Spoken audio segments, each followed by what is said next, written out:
Hey everyone, welcome back to the Phoenix's Tale, the weekly Harry Potter themed podcast where I am sharing my life story through a chapter by chapter analysis of the entire Harry Potter book series. Again, my apologies for the tardiness of this episode. I'm still working hard behind the scenes on my mental health to get back on track so I can keep providing this podcast to you. I'll get there eventually, but thank you for bearing with me. This week we are going to talk about chapter 11 from Harry Potter and the Sorcerer's Stone, Quidditch. So, Harry's first Quidditch match. We're here. It turned out to be unusual in a couple ways. First, after Gryffindor's first goal, Harry decides to let off some steam and do some loop-de-loops on his broom, when suddenly the broom starts working to throw him off the broom. Thankfully, Hermione, thinking it was Snape, who was doing the jinxing, set fire to Snape's robes, unbeknownst to him. And in that small act of defiance, she sneaks away before anybody realizes it's her, and leaving Harry free to remount his broom because the bucking and trying to throw him off stopped. As he's heading to the ground, the audience, the spectators see him all of a sudden mid-flight, and as soon as he lands on the ground, he coughs. Boom, there's the snitch. Harry wins his first Gryffindor match, Quidditch match. So we see Hermione have a change of heart as far as, Snape's hatred toward Harry, and, telling Hagrid, she's read all about jinxes and this is what Snape was doing and that so it was him. Hagrid's like, no, it's not. And, Harry tells Hagrid what he saw when he went to retrieve his library book that Snape took for no reason because he's Snape. And that he had injured himself trying to get past the three-headed dog, which we now know is named Fluffy because it's Hagrid's dog. So things are starting to add up to this mystery package that he and Hagrid recovered from Gringotts. Snape tried to get to it on Halloween and came across Fluffy, got hurt, etc., etc. So, two themes that really jumped out at me when reading this chapter as it applies to my life. The one about feeling dismissed, just as Harry had to have been feeling throughout this entire chapter when when Hermione and later Hagrid think he's crazy for suspecting Snape of being the one looking for that grubby little package, as it was worded. The second theme was the feeling that pressure of doing something new, and for Harry that meant playing his first real Quidditch match. So let's talk about how it feels to be dismissed. I have a personal story that applies to this as well as some psychology for you this week, and we're going to start with the psychology of that for a change. Psychologically, what happens when somebody dismisses your ideas, opinions, etc.? So I'm going to be reading from my notes here for a moment, and as always, the references are in my show notes for you. When someone asks for your opinion or advice and then ignores it, several well-documented psychological processes are activated. Number one, a threat to self-esteem. According to self-determination theory, humans have innate psychological needs for competence, autonomy, and relatedness. When your advice is dismissed, it can threaten your sense of competence, such as, am I smart or insightful enough?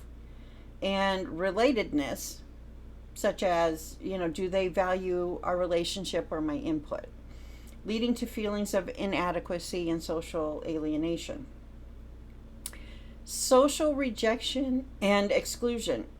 Even small acts of being ignored or dismissed can trigger parts of the brain associated with social pain. Research using functional MRI scans has shown that social exclusion activates similar neural pathways as physical pain, highlighting why being dismissed can feel so emotionally intense. A reduced willingness to engage. Over time, repeated experiences of being ignored after offering advice can lead to learned helplessness. And this is a state where people become less likely to offer input in the future, feeling that their contributions are pointless, which can undermine confidence and engagement within groups. Resentment and rumination. Being dismissed can also cue rumination, repetitive negative thinking about the experience. For example, why do I even bother? This tends to intensify feelings of frustration or resentment toward those who disregarded your input. When you experience your input being ignored or dismissed repeatedly, especially in situations where a lot is at stake, like decisions impacting your family and home, the psychological impact can lead to a marked reduction in your willingness to engage in future discussions or problem solving. This reaction isn't just you. It is a well documented phenomenon rooted in the concept of learned helplessness. Learned helplessness was first described in the 1970s by psychologists Martin Seligman and Stephen Meyer, Maier. It occurs when, after repeated experiences of feeling powerless to affect outcomes, despite putting in the effort, people begin to lose motivation to try at all. In your situation, and when I was digging into ChatGPT for all of this, I put what I'm about to tell you, my personal story, into this. So this is what it was responding to me. In your situation, after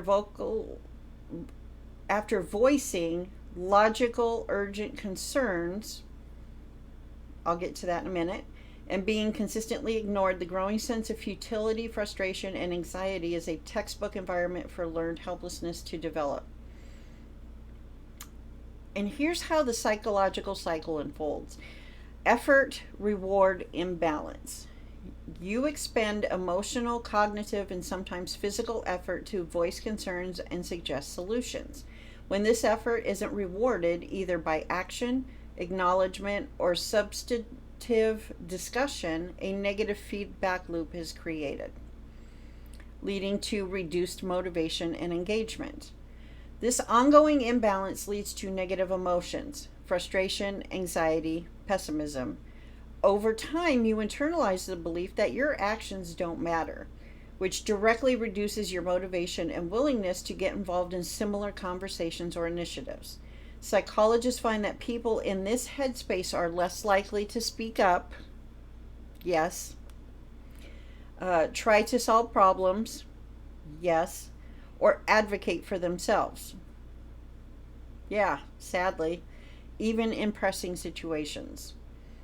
Emotional toll. With each ignored piece of advice, the sense of powerlessness and isolation grows. Some people, as I described to the ChatGPT, may eventually feel so detached or hopeless that they stop caring about outcomes, sometimes even hoping for the mess to escalate as validation of their concerns, a coping mechanism against ongoing validation. Relevant research has established that learned helplessness doesn't just result in passivity. It can fuel burnout, withdrawal, and the drive to shift focus towards areas you can control, such as working toward moving out, as I mentioned in my example to ChatGPT. This shift can be healthy if it leads to positive change, but it's important to recognize the underlying emotional exhaustion and to practice self-compassion as you navigate those feelings. So, now, we are going to talk about that fucking generator. A few years ago, after a couple of lengthy power outages where we live here in Michigan, each lasting at least 3 days. Naturally, when my grandmother was stuck in her old lady apartment, those are her words, this house is legally still hers, even though she has since moved out because she can't navigate safely all the stairs and the fact that the bathrooms are upstairs. She did not design this house for an old woman. She was my age when she first started building this house, and it was just this end of the house that I currently live in that you see behind me.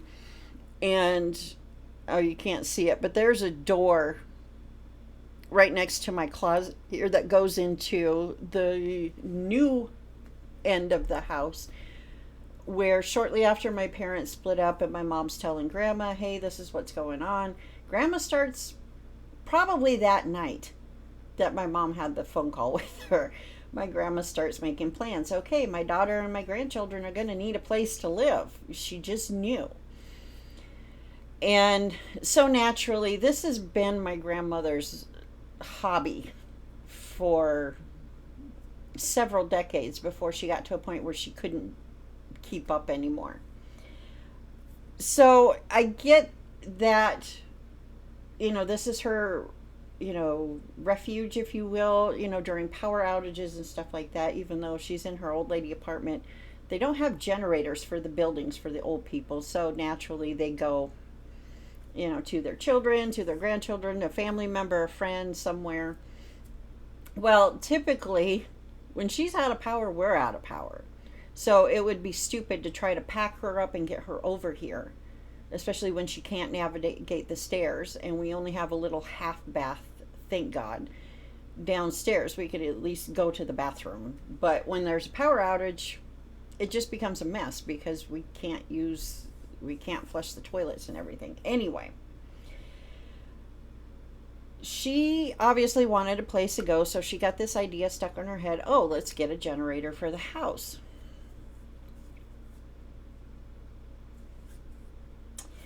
During these discussions, I had stated that the money, roughly $12,000 for the generator and the installation and making sure it was big enough and set up properly to power everything in this house, that money should go elsewhere. For example, the trees. We're kind of tucked into, the property she has a lot of trees, a lot of very tall trees. And at this point in my life, with my anxiety being at an all-time high, and having been re-triggered a couple years ago with my PTSD, and finding it very difficult to get back to a more normal state of being anytime the wind blows, anytime we get pouring rain, anytime we have a blizzard coming through and it's just dumping inches of snow in an hour. It's usually the very heavy wet snow. My anxiety is through the roof, and every crack and moan and groan of the trees just sets my entire nervous system on fire. Like, I just know one of these trees is going to come down on the house or one of our cars, or worse, on a part of the house where one of us is. And I mentioned that when we had the discussion for that. Now, my grandmother did get somebody out here to deal with 6 or 7 trees. Only one of them posed a threat to the house or to the cars. You want to talk about feeling dismissed, and what I mentioned earlier in the psychology part of it, as far as waiting for this mess to happen, I don't want anybody hurt. I don't want anything to happen to the house, but we do have an old garage that's not attached to the house that is acting more as a barn, which is basically storing a lot of broken shit. Okay?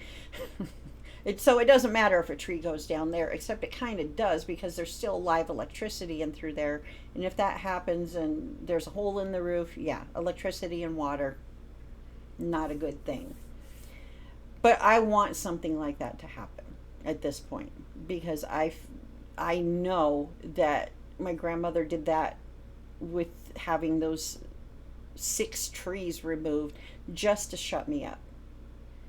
Despite the fact that we need to finish the roof, despite the fact that we need our driveway completely repaved, despite the fact that there's a lot more to the actual house that we need than that fucking generator.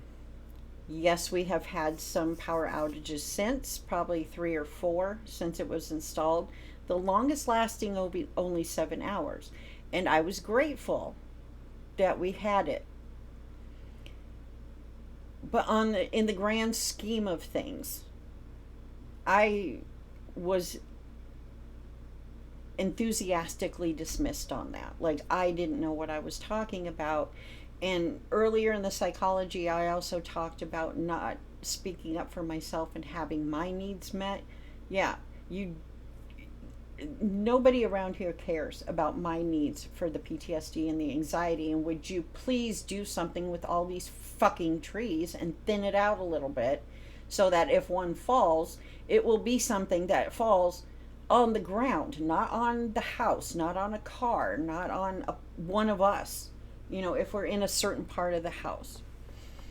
So everything I was talking about in the psychology, that's why I wanted to share this particular story. So thankfully we have been spared from any big things, but certainly not because of my grandmother's efforts to really fix the situation. Like I said, she did it just to shut me up, and I know she did.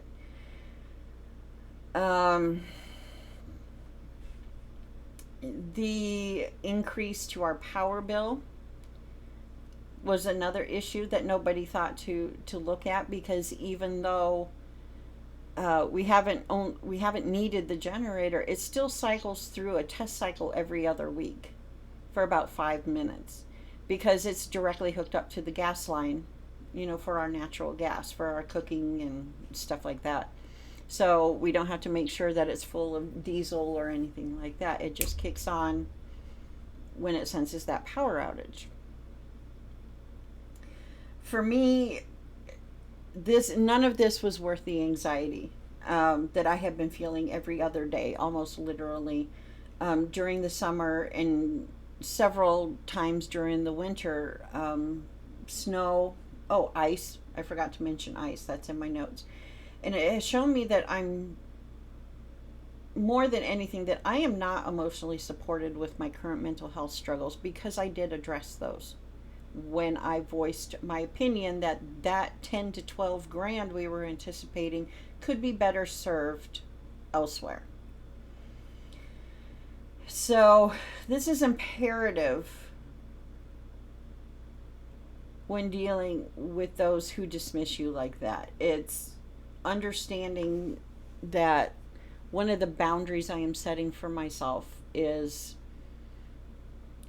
if another big issue comes up, I will say, okay, here we go, but I am wasting my time because you ask for my opinions all the time, and because I'm autistic, pattern recognition, I see all these things and how they could lay out, and I am completely dismissed. So why are you even asking me in the first place? That has become my new dialogue anymore. You don't give a shit that I am really struggling with my mental health, and anytime I hear the crack or the moaning or whatever from the trees, with the wind, with the heavy rain, with the heavy snow, with the ice and all of that shit, nobody seems to care. So going back to the psychology and everything I read, when you are continuously dismissed like that, it becomes extremely difficult, and it makes it way too easy to not advocate for yourself. I will continue advocating for myself and what I need to feel safe, because I don't currently. But again, just proving that those who should care and should provide that emotional support and understand don't. So that's a big one for me. But let's pull it back to Harry for a moment, okay? Because throughout this entire series, we see just how accurately Harry reads people and situations. And I know we haven't yet discussed hypervigilance on this podcast, and we will in much greater detail at a couple points where it will be a much better fit to have that conversation. But I really wanted to focus on the fact that Harry really does read people well. He knew right off the bat that Professor McGonagall was not someone to cross. He knew right off the bat that Hagrid could absolutely be trusted. He knew right off the bat that Snape did not like him, and that assessment was formed at the welcoming feast. He had not been in Snape's classroom yet, but it is mentioned in the book that he got the feeling that Snape just does not like him. And Harry was right. He knew to keep away a bit from the Dursleys during Dudley's birthday trip to the zoo back in chapter 2. He knew that he read the sign. Oh, no, gotta kind of back off there. He knew Ron was a good person, and could be trusted. All that kind of stuff. So Harry too had to have been feeling extremely frustrated with those around him, dismissing his gut feeling about Snape. We saw it at the end of this chapter. Harry or Hermione's shift in her mindset from he's a teacher, he wouldn't do that, to oh shit, he's jinxing Harry's broom. Hagrid's attitude, why does Snape hate me so much, a few chapters back. Hagrid obviously knew something, and for those of us familiar with the story, we know what that something is. It pops up later on, but for now. Anyway, so anytime I reread these books, that has been a huge thing that jumps out when we think about all the moments where Harry had felt dismissed. He had a gut feeling about something, and it ends up he's right. And the people around him just dismiss him like, oh, you're just making shit up. You remember last year you thought Snape was trying to kill you and it was somebody else? Not to spoil the ending of this book, but anyway, it's throughout pretty much the entire series. We see the people around him dismissing his opinion about things, and no, you're wrong, when the entire time Harry has been right.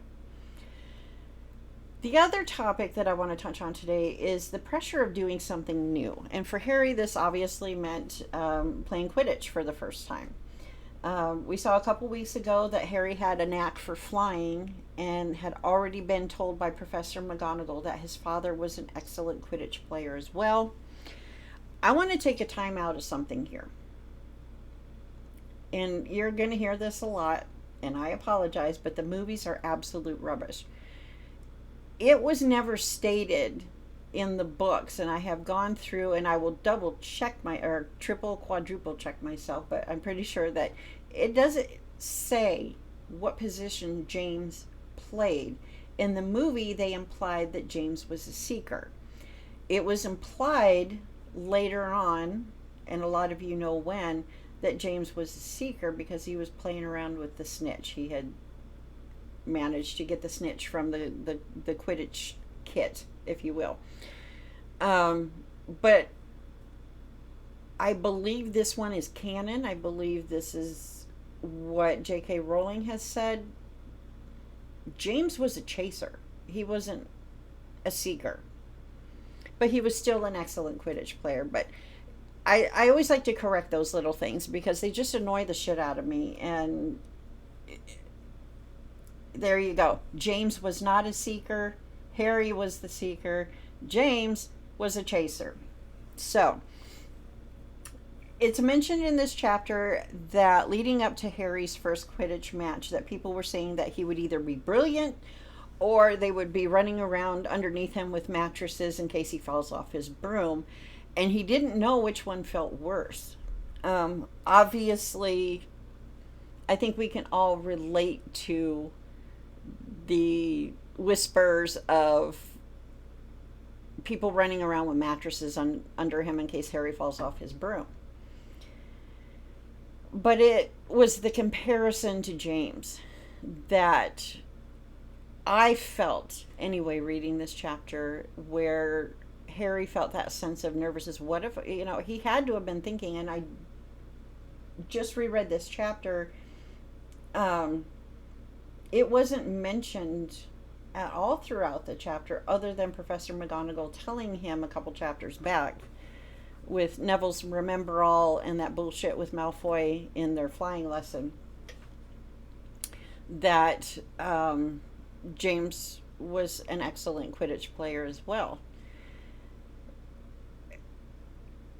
And that comparison, he doesn't know anything about his parents.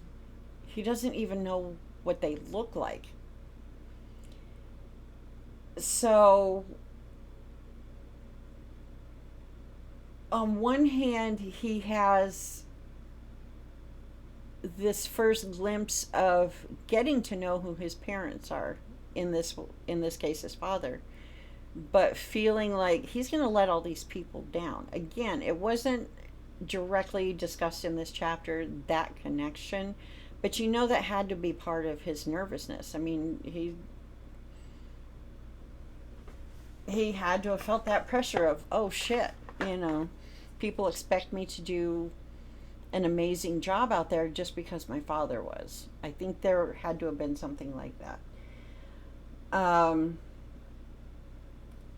And I have had moments in my life, we all have. We have moments in our life where we're about to do something new that we are excited about, but we also tend to have some anxiety mixed in there with it. So I'm going to share a story, but in this case, this story is really a tool that you can take and, tweak it to work for you.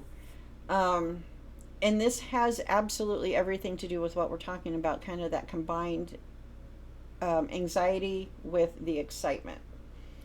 And it really has helped me get through a lot of things over the last decades, multiple, sorry. And it was back years ago, early to mid 90s. I was early to mid 20s at that point. And I was in school at my local community college working on my associate's degree. And one particular semester, I needed just one more credit. I had 11 credits with the classes on my schedule that semester, but I needed 12 to keep my financial aid at the time. So I go through the entire semester schedule when it comes to, okay, we got to start planning these things for next semester, and found that I could take piano lessons. This is something I wanted to do since I was a kid, and something that my verbally abusive father obviously dismissed and insulted me about. I'm gonna suck, it's not gonna be worth it, blah blah blah. So I signed up for the class because I had to, but naturally all those doubts and insecurities came bubbling up, and finally I sat down and told myself, I was only a couple years into my healing journey, post epiphany moment. I talk about that in a previous episode, but the long and the short of the epiphany moment was that I realized that my father never prioritized his children. When we should have been in the top 3 with himself, because my father needs to take care of himself. I talk about that a lot, that sometimes, you're the only one that knows what's going to make you happy. You're the only one that can fix your problems, in that kind of way. And then the rest kind of flowing and free flowing, whoever needs his attention more between my mom and my brothers and myself. All of us should have been in the top 3, and my brothers and I were not. And the realization that we were never a priority to him really called into question, well, then why do I give a shit? Why am I worrying about all the things he told me? And I had been working through that process for a couple of years, but because it had only been a couple of years, a lot of doubt and insecurity. My self-confidence was still quite low at that point. And I finally sat myself down and said, okay, you have to take this class or you're going to lose your financial aid for the semester. So let's look at it this way. Let's wait until the end of the semester to decide A, if I'm any good, and B, did I enjoy myself? And we're not going to worry about anything until then, because we have to we have to collect data, we have to collect evidence, we have to, take a step back, let the semester pass, and then assess it at the end of the semester when the final grades are in. Number one, that is where I would start with anything. So if you are facing something like that, where the self-doubts, the insecurities, all of that stuff is bubbling up about this new thing, stop, sit down, and decide, okay, what feels like a reasonable period of time for me to put effort into this new thing I'm doing. It could be a month, it could be 3 months, it could be 6 months, it could be a year. But start with what feels like a reasonable amount of time to just learn the new thing. Practice the new thing. And then when that date arrives, then you can look back and say, okay, am I enjoying myself here? Am I any good at this? Whatever criteria you need for yourself to keep going, or deciding, no, I'm happy with the effort I put in. I was good. Going back to my story in the piano class, I got an A. It was an easy A, and I had fun with it. But it didn't spark anything more than that. It didn't make me uber excited for the next semester to take the next level of the piano class. So instead of 1A, now I'm in 1B, or however they labeled it. And I felt like, for a class that met 3 days a week, and I put practice time in and everything, like I said, it was an easy A. It was fun for what it was at the time, but it didn't spark anything that made me want to continue. And I was able to walk away saying, yeah, I put in a reasonable amount of effort. I'm happy with the effort that I put in. This just isn't for me. It wasn't what I thought it would be. But knowing in this instance that, hey, this was an easy A for me, when my friend got like a B minus or a C plus or something, because she took the class with me. Not to compare, but it showed me that should I have had that spark of, oh my God, I want to do this again, I would have been really good at it. Probably be a reasonably decent, paid for performances type piano player or a pianist, but so it is imperative, I think, number one out the gate, to give yourself a reasonable amount of time going into this new thing that you're doing. Once that time is passed and you're still on the fence, yeah, I'm kind of having fun, but I don't feel like I put in enough time, add some more time. If you initially gave yourself 3 months, add another month or 2 or 3, and then reassess. But I have found over the years that just setting a time frame where I am simply going to just learn and not worry about my performance, not worry about whether or not I'm enjoying myself, has really helped over the years. Some cases I end up walking away feeling good that I put enough effort into it for myself that, yeah, nothing much is going to change after this point. I'll still be good at it. It'll still be kind of fun, but, not that level of, oh, next semester I can't wait, or, whatever time frame you have. And it's okay to walk away from something that doesn't quite excite you, that doesn't quite make you happy, that doesn't quite, keep you wanting to keep going. In very rare instances, you are going to just know right away whether it completely sucks or, you know, you're going to keep going. You're going to have that assessment right away. And I did have that assessment right away, but I still didn't worry about it too much. It was enjoyable enough to get through the semester. It was enjoyable enough to give it a valiant effort. It was enjoyable enough to get that easy A and not lose my financial aid in this situation. So start with a reasonable amount of time that you're going to go into it. You're not going to judge anything. You're just going to learn. And you're going to apply. You're going to practice. You're going to do. And then once that happens, then you can decide, do you want more time or not? Totally okay. Because we all know, and I'm going to apply this to one other thing, we all know that, you know, a new job, for example, you get a new job, you never, ever, ever, ever judge a new job on the first day or even the first week. You know, you kind of got to get settled in a little bit. You got to get used to the new before you can, you know, settle in and then start, you know, making your assessments as you go. Yes, there are going to be rare times where you're going to be like, you just trust your gut and this sucks, and yeah, I'm not coming back after the first day.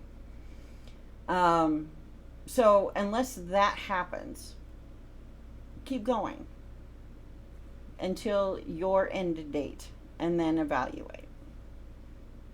And it's okay. But I want to sum all this up with this.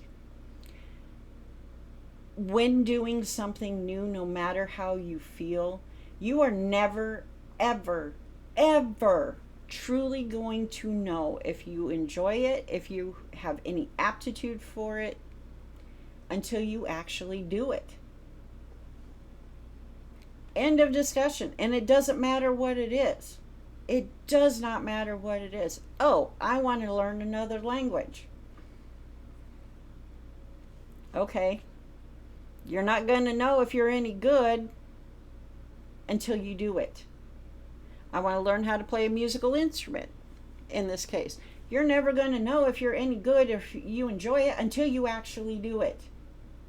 That's the bottom line. You are never going to know until you actually do it. And then set that period of time before you evaluate anything the first time. And it's okay that if you feel comfortable with, I gave it enough effort that, you know, I can walk away. This just wasn't for me. And that has single-handedly been probably one of the most effective tools that I have created for myself moving forward, to get past all of those doubts and insecurities stemming from my childhood. And there have been a lot of them. Some of them ended up great, some of them completely bombed, but on the average, it's been, yeah, I gave it an effort. It just wasn't for me. I wasn't as excited about it as I thought I would. And, you know, I'm not going to have any regret walking away. There it is. I'm not going to have any regret walking away. So, let me summarize one more time. Sorry to be repetitive, but this is my brain sometimes. So, number one, this new thing you're going to do, you're never going to know if you're any good or you enjoy it until you just do it. So to get past the doubts and insecurities, give yourself what feels like a reasonable amount of time. It can always be adjusted later, but a reasonable amount of time before you even assess the first time, I'm enjoying this or I'm good at this. And then adapt as you need to as you go. And when you get to that first evaluation point, if you want to keep going, keep going. If not, are you going to regret walking away? And if you can honestly answer, no, I put in enough effort, this is for me, go ahead and walk away with no guilt. Because if you are pretty certain that you are not going to regret it in the future, you're not going to regret it. If I died today, do I regret only putting in one semester for that piano class? No, I don't. And I haven't looked back. I haven't felt the need to beat myself up. I don't feel guilty. I put in the effort, and that was many, many years ago. At least 30 years ago. So you're never going to know until you try. Set a reasonable amount of time before you judge anything about the new thing. Just do it, learn it, and then once you reach the assessment point, keep going if you want. And if not, you determine whether to quit if you can say no to the question, will I regret walking away from this in the future? Okay? So, that's what came to me this week when I read through this chapter. Next week is going to be fucking amazing, because next week we are talking about chapter 12, The Mirror of Erised. And before I even sat down to refresh and reread the chapter and make my notes for next week's episode, I already knew what I wanted to talk about. So I'm probably going to be all over the place next week, but I am really excited to sit down and record that episode for you guys. And that one's scheduled to go up on August 6th. I'll get that done this weekend. Again, my apologies for the tardiness of this week's episode, but you know, you learn to roll with things and you learn to just kind of brush things off, and you know, what happens happens, and I'll do the best I can to keep up. I'm not hiding anything or sugarcoating anything with mental health struggles at this point in my life. It's just, this is what it is. And the last couple months have been really rough for me. So, I'll get there. I'll get to find my rhythm again. But I hope you found everything, specifically that, you know, setting that time frame when doing something new. I hope you found something useful for that. Moving forward, again, tweak it to make it work for you. And that brings us to the end of the episode this week. So thank you for joining me. If you like this or any of the other episodes, I suck at doing my calls to action. But if you like this or any of the other episodes in my podcast, be sure to like, comment, subscribe, share, do all the things. And until next week, watch out for bludgers. Have a good one, everybody.